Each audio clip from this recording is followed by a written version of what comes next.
Hello my fellow gamers and welcome once again to Philosophy Videos. Today we are back to Planet Zoo and another video that will show you how to terraform and make cave systems. In the previous video I showed you how to make land bridges over lakes and how to place paths and attractions on them, but this time I'm going to show you how to make caves into which you can make whole habitats. First of all, we need to expand the paths from the entrance to the zoo. Once we are a bit deeper into the zoo, we switch to the terraforming tools and we use the pull tool. Intensity at maximum, and the size can pretty much be at maximum at the start, but later on you need to reduce that size and then work on the edges of your little cave system. Practice always makes perfect, so be free to try this out a few times in the sandbox mode before you actually do it in one of your campaign or franchise zoos. Once you finish growing your hill, you need to smoothen it up a little bit to make it more presentable. I would advise not going crazy on the hill. You don't really need a huge hill for this to work. And once you're happy with the look of your hill, this one is really ugly, but we'll be moving on, you use the chisel tool. The intensity of it stays at 100%, while you need only a small size for these tunnels to be dug.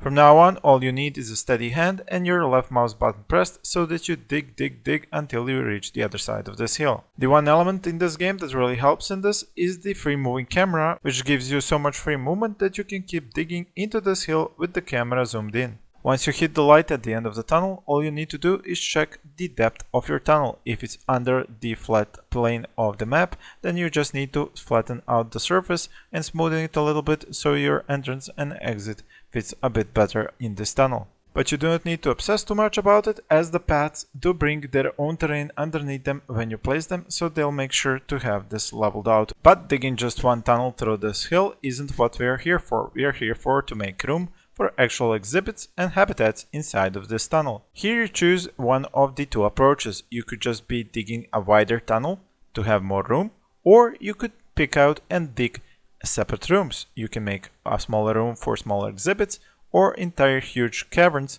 for your habitats. If you like this video, don't forget to hit the like button below and leave a comment about what you would like to see more of on my channel. And if you're not subscribed, please think about subscribing. Once you're done digging the extra tunnels on the sides of your main tunnel where you want to place your exhibits or habitats, it's time to place the paths. The paths will go into the tunnel and they will create their own space, so you don't have to worry about cutting the exact depth and width of the tunnel to fit your paths in. Once you lead your path outside the tunnel, it's time to go back in and place the exhibits if you have made only small caves. If you want to make a large caves, I'm going to show you how. You go back to the terrain tools and pick up your chisel again. You start chiseling through this hill until you make a large enough opening for the habitat size that you want. You can chisel away at the roof of the hill if you want to let some sunlight in. Once you smoothen out the room, it's time to place the fences that are going to make this habitat. Now you can choose any fence you want depending on the animal that you want to keep here. These kinds of caverns are particularly good for bears, for example. And that's pretty much all of it. All you need now is some paths for your staff and a keeper hut to make sure that the animal that you put in here is gonna have food and water. I would like to thank you for watching this video and please stay tuned for more.